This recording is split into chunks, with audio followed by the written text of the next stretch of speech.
The church claims everything is secret, everything, because of clergy privilege.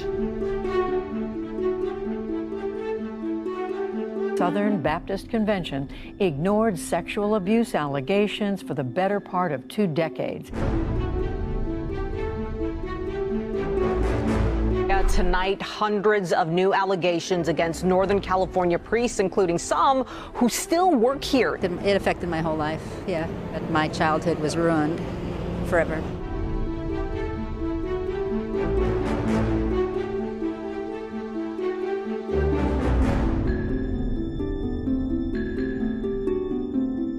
Who should be held accountable for this?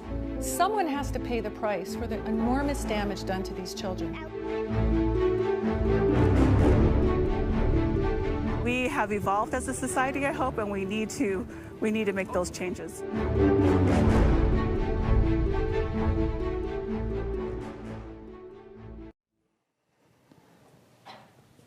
Good afternoon. I'm Frances Steed Sellers, senior writer here at the Washington Post. I'm joined now by Lynne Cadigan and Angela Romero, who are here to talk about holding power to account in religious institutions. And a very warm welcome to you both, Lynne and Angela. Thank you. I want to start, Lynne, by asking you we'll be hearing on this video a little bit about clergy privilege and what sets clergy apart from teachers and other people in terms of reporting abuse.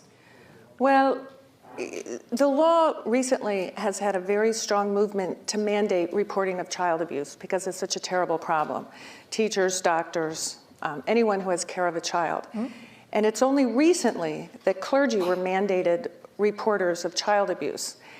And what that did is create a contradiction because there's been a long, 1,000-year history, particularly in the Catholic Church and others, where a confession is supposed to be confidential and secret. So that's what people generally think of as clergy privilege. You keep the confession secret. However, what it really is, what the law really says now, is clergy, because they're the closest to the children, they're the closest to the family, they know what's going on. They have a duty to care for the souls of the children and their welfare. So they do have a legal duty to report, or else it's a crime. Clergy can be accused of a crime. It's a class 6 felony. But it's not happening? But what happens is there's a very tiny little, skinny little loophole that says if it's a confession or a confidential communication or something they can dress up in church language, they can keep child abuse a secret to prevent scandal. And the problem I have with this is there is no law that says they have to keep it a secret. The law says they have to report it unless they decide to stand on some moral ground of protecting the penitent soul and keeping it a secret. Now, frankly, that's a moral decision they make. It's their only defense to a crime, and I think it's a loophole that needs to be done away with. So, Angela, there you are working in Utah, and congratulations, I think you've just been re-elected. Yes. And one of your main issues has been trying to change this legislatively. How central was that to your recent campaign, and how optimistic are you about moving ahead when Utah, I think, is one of 33 states that have this loophole? I'm very optimistic. When I first was elected in 2012, I was able to pass a child sex abuse bill. It was HB 286 with the help of Elizabeth Smart and Deandra Brown, right, who are child sex abuse survivors. And when I passed that bill, and I'm a Democrat, just let everyone know, and I'm not of the predominant religion either. And when I was able, as a Democrat, because we're very small there, we're the super minority, I was able to pass that bill, and everyone asked me, how did you do that? And I'm like, hard work and, educating my colleagues. And so I started to get handed over all the sexual assault and child sex abuse bills. And in 2017, I passed HB 200, which mandates the testing of all sexual assault kits. And Utah is one of 8 states that no longer has backlog. And all the survivors I've been working with on legislation for years now asked me to run this bill. So in 2020, I filed the bill, and I didn't realize what a storm I was going to cause. And I didn't realize I was going to be on Bill Donahue's frequent email list server to fundraise for the Catholic League. And I didn't realize that my own church and my own family would be really frustrated with me. I didn't realize that Your family's Catholic? Yes, You're both Catholic? we're both Catholic. And I didn't realize that the bishop of my diocese would ask everyone in church to send the Speaker of the House letters about not letting this bill be heard.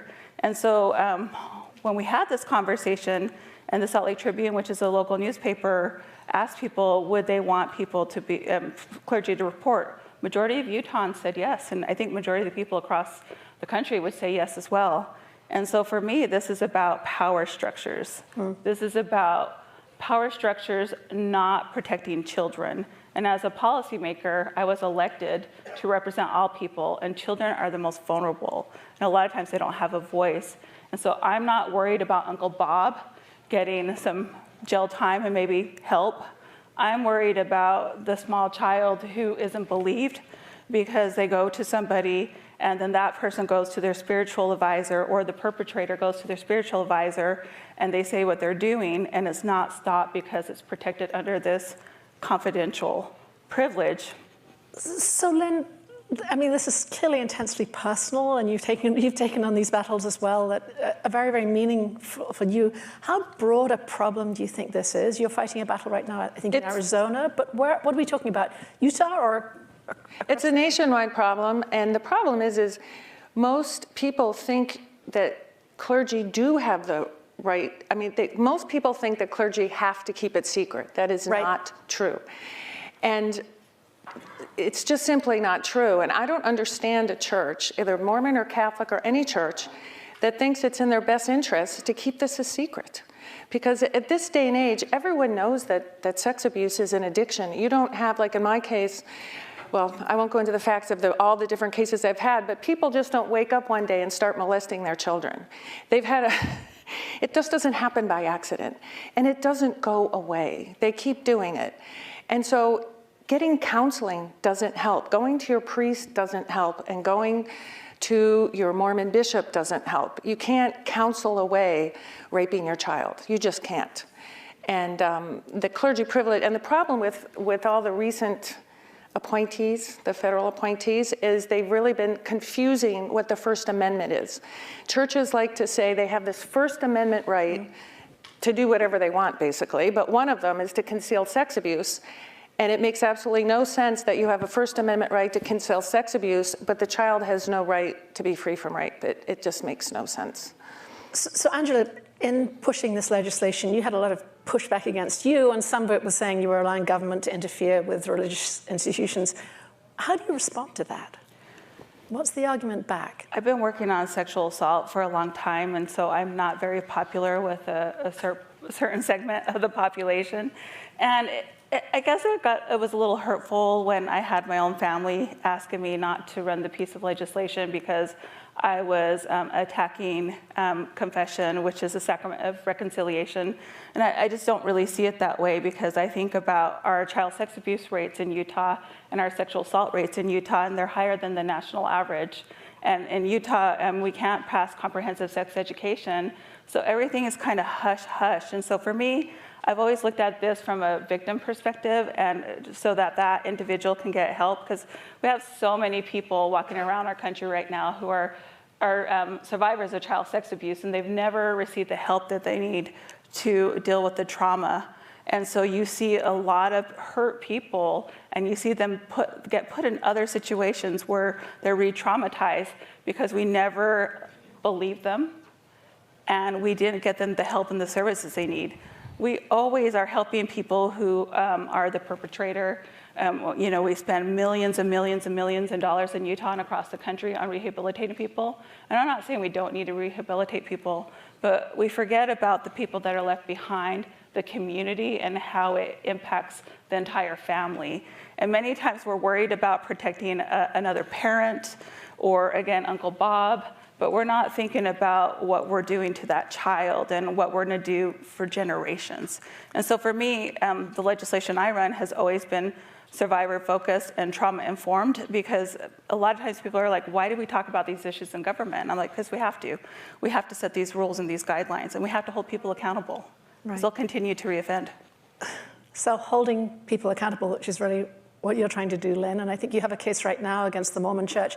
How does that compare, and you can just outline it briefly, with taking on the Catholic Church, which you've done in the past, Well, I think? You know, it was interesting. Taking on the Catholic Church, it was difficult. It was very powerful. They have a lot of money. But frankly, they had a sense of shame. And I think that they really wanted to do the right thing eventually. Maybe it's because I come from that background, but they came to a point where they were willing to compensate the victims and say they were wrong. And what I find with the Church of Latter-day Saints is it's like litigating against Exxon. They're incredibly powerful. It's like global capitalism. And what they care about, in my mind, is making sure that they don't lose tithing. Because I have gotten so many calls from members of the church who are just heartbroken about the fact their church says, I mean, it's really sad to see people lose their faith. It's sort of like a ripple effect of abuse. And they're very sad because they love their church.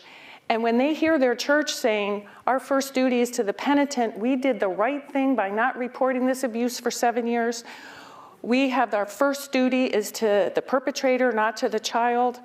We didn't do anything wrong where they knew that this girl was being molested for 7 years. They said they didn't care. And so what happens is you just get these people who are just heartbroken. And they want to, and what I think that the Mormon Church is more concerned about is scandal and losing tithing than anything else. And it's more like a business to me. And we should just add here that we did reach out and that the Church of Latter-day Saints declined to comment in advance of this, but has issued a statement in the past condemning child abuse, I think, when a previous article ran. But this gets me to another point, Angela, about being a woman and taking on these hierarchical institutions, which are often very patriarchal as well. How does that work? I guess I want to point out I was born in Tuella, Utah. I'm not of the predominant religion. I'm a woman of color. And so I've always kind of been on the outside looking in, and even though I'm an elected official now and I have some power, I guess I understand that outside view. So for me, this is really nothing new because this is something I've had to grow up with all my life, whether it was because of my religion or because of who I was. I've always kind of been on the outside. So I guess I've always been committed to being that, that's the Catholic in me, the social justice activist. I don't participate in my church anymore. But it's always to make sure that you're being a voice for the voiceless. And so as a policymaker and as a Democrat in Utah, this is why I focused on these issues, because I want to make sure that that voice is there. I want to make sure that seat is at the table and that there's somebody speaking up for people that can't speak up for themselves. And so as long as I'm elected, I'll continue to do this. I'll continue to push this bill. I do have some hope. Our governor did talk about maybe we should do something. I have a couple of colleagues who have filed my bill, and I don't really need the recognition. I just want the bill to happen. And so my hope is that the bill will actually have a hearing this session. It won't be buried in rules, and we'll actually have an honest conversation. And so I really look at this as an institutional problem. And within these religious institutions and these structures, they're just trying to protect themselves from being sued. And I know there are a lot of good people within these faiths, but we as a society need to stop protecting people because we're afraid of getting sued or we're afraid of perception, because we're still damaging people. And who knows who these individuals could be if they were protected from that perpetrator. Yeah, and you gave such a great phrase of giving the voice to the voiceless, which is exactly, Lynne, what you're trying to do. Tell us a little bit more about this current lawsuit and what plaintiffs, I mean, we can't undo what happened to people. Well, you know, what really struck me is the talk earlier about women in prison. Yeah.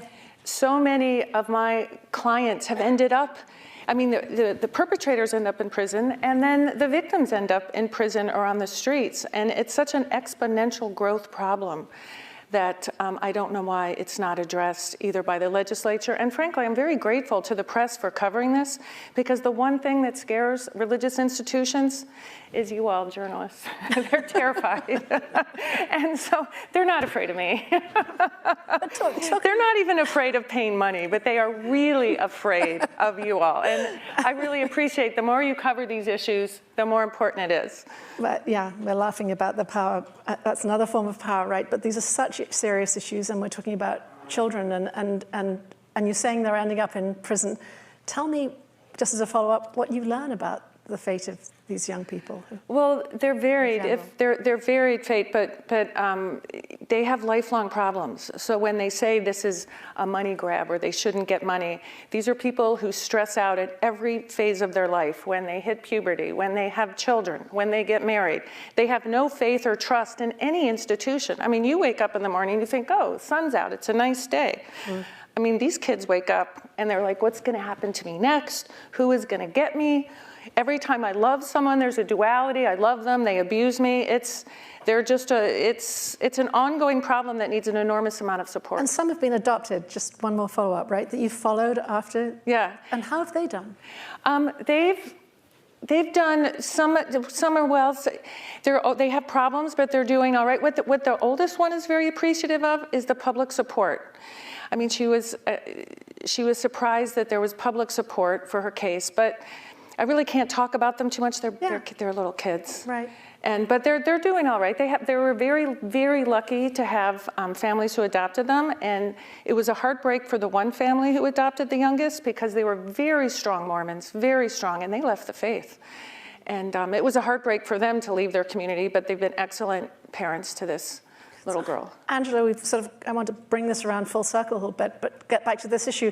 Do you now believe that confession should be protected? That speech with a it should be. I don't when it comes to people who are sexually abusing children, and I do not. It was really interesting. So Texas was one of the states that has closed the loophole. And when Bill Donahue was advertising my name across the country, and I was getting all my hate mail, and he told people I was pro-choice, which is true. I believe abortion is healthcare. And I was getting all these phone calls. I had a young man call me from Texas and tell me how despicable I was, and he was going to call me every day until I answered my phone. And I sent him a text message, because it's technology, and I said, hey, I'm just going to refer this voicemail to Highway Patrol. So the next day, that's our police. So the next day, his grandma emails me and told me she was sorry her grandson had left me that voicemail, and he was a good boy, but he just really cared about his faith. And so it just shows what people are willing to do to protect an institution, and how we're willing to threaten people because they're trying to do the right thing. And so as a policymaker, we have to be brave, and sometimes we have to have that brave faith. And even if we're standing alone, someone has to stand up for those individuals that have no voice. So I will continue to be me, and I will continue to take those phone calls and have them put in my file, because I'm not going to stop being who I am because people are threatening me for doing the right thing. What you just said is such a message for this whole day. We have to continue to be brave, and thank you both so much for your courage. I'm afraid that's all we have time for, but Lynne and Angela, thank you for joining us today. And stay with us, we'll be back in a few minutes.